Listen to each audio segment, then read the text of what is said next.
ঘুমানোর আগে লা ইলাহা ইল্লাল্লাহ 100 বার পড়লে কি হয় জানলে আপনি অবাক হয়ে যাবেন। এটা যদি আপনি জানেন তাহলে আপনি কখনোই আমলটি আর ছাড়বেন না। লা ইলাহা ইল্লাল্লাহ এই কালিমাটা আমরা জানি না এমন কেউ নাই, যারা মুসলমান আছি তারা আমরা সকলেই লা ইলাহা ইল্লাল্লাহ, আল্লাহ ছাড়া কোনো মাবুদ নাই, কি বলেন আছে?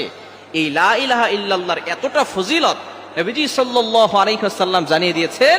এই লা ইলাহা ইল্লাল্লাহ যদি এক পাল্লায় রাখা হয়, অন্য পাল্লায় যদি এই দুনিয়া এবং দুনিয়ার ভিতরে যা কিছু আছে, আসমান জমিন চন্দ্র সূর্য সব কিছু যদি এক পাল্লায় রাখা হয়, তাহলে লা ইলাহা ইল্লাল্লাহর পাল্লাটা কয়েক কোটি গুণ বেশি ভারী হয়ে যাবে।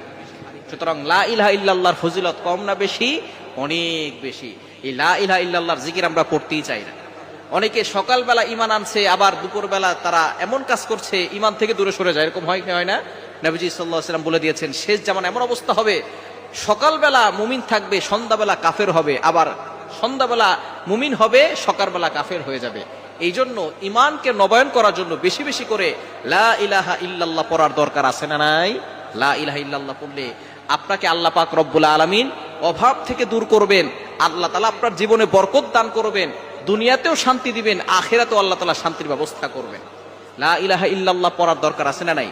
নবীজি সাল্লাল্লাহু আলাইহি ওয়াসাল্লাম জানিয়ে দিয়েছেন, মান ক্বালা লা ইলাহা ইল্লাল্লাহ দাখালাল জান্নাহ, যে ব্যক্তি লা ইলাহা ইল্লাল্লাহ পড়বে উইল গো টু প্যারাডাইস, সে জান্নাতে চলে যাবে।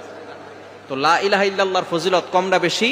আপনি ঘোষণা দিচ্ছেন আল্লাহ ছাড়া কোনো মাবুদ নাই, সুতরাং এই লা ইলাহা ইল্লাল্লাহর মাধ্যমে আপনি আল্লাহর নৈকট্য অর্জন করবেন, আপনি আল্লাহ তাআলার সাথে সম্পর্ক বৃদ্ধি করতে পারবেন। শুধু তাই নয়, নবীজি সাল্লাল্লাহু আলাইহি ওয়াসাল্লাম জানিয়ে দিয়েছেন, যে ব্যক্তি লা ইলাহা ইল্লাল্লাহ 100 বার পড়বে, কিয়ামতের ময়দানে তার চেহারা পূর্ণিমার চাঁদের থেকেও বেশি উজ্জ্বল হয়ে যাবে। কি বলেন? চেহারা সুন্দর করতে চাই কি চাই না? হাজার নয় লক্ষ কোটি মানুষ থাকবে, জিন থাকবে, সকল মাখলুকাত থাকবে, তাদের সামনে আপনার চেহারা পূর্ণিমার চাঁদের মতো জলজল করতে থাকবে। মানুষ আপনার দিকে তাকিয়ে থাকবে, কি এমন আমল করেছে সে, যে আমলের মাধ্যমে তার চেহারা এতটা উজ্জ্বল হয়েছে আজকে। তখন ফেরেশতারা বলবে তারা কালিমা পড়েছে, বেশি বেশি করে লা ইলাহা ইল্লাল্লাহ পড়েছে, এজন্য তাদের এই কালিমার কারণে তাদের চেহারার সৌন্দর্য বেড়ে গিয়েছে। এজন্য লা ইলাহা ইল্লাল্লাহ পড়বেন, এবং ঘুমানোর আগে যদি আপনি 100 বার পড়তে পারেন, আল্লাহ পাক রব্বুল আলামিন নিজে আপনার জিম্মাদার হয়ে যাবেন। আল্লাহ আপনাকে বিপদ আপদ থেকে হেফাজত করবেন, এবং কঠিন থেকে কঠিন রোগ থেকে আল্লাহ আপনাকে হেফাজত করবেন। আল্লাহ তাআলা আপনার জিম্মাদার হয়ে যাবে। এজন্য আল্লাহ তাআলা জিম্মাদার হয়ে যাক, এটাকে আমরা চাই কি চাই না? কেননা যদি কারো জিম্মাদার আল্লাহ হয়ে যান, তাহলে তার আর কোনো টেনশন থাকে না। কি বলেন? টেনশন থাকে?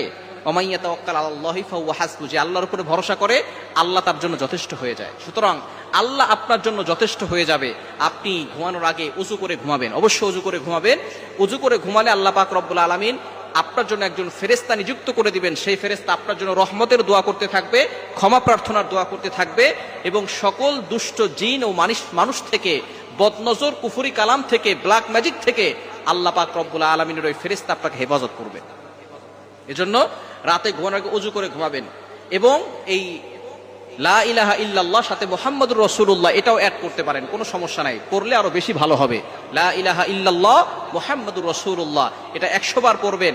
আল্লাহ পাক রব্বুল আলামিন আপনার জিম্মাদার হয়ে যাবেন, আপনার জীবনে বরকত দিবেন, বিপদ আপদ থেকে আল্লাহ আপনাকে হেফাজত করবেন, এবং আপনি নিজেই বুঝতে পারবেন যে আল্লাহ পাক রব্বুল আলামিন আপনার অন্তরে প্রশান্তি দান করবেন।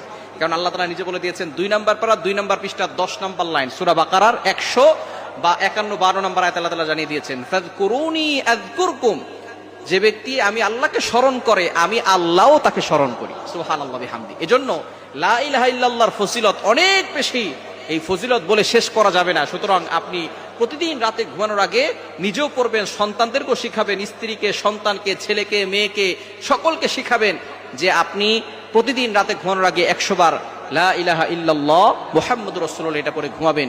ইনশাআল্লাহ আল্লাহ তাআলা আপনার জীবনে বরকত দিবেন, অভাব দূর করবেন, বিপদ আপদ থেকে আল্লাহ আপনাকে হেফাজত করবেন।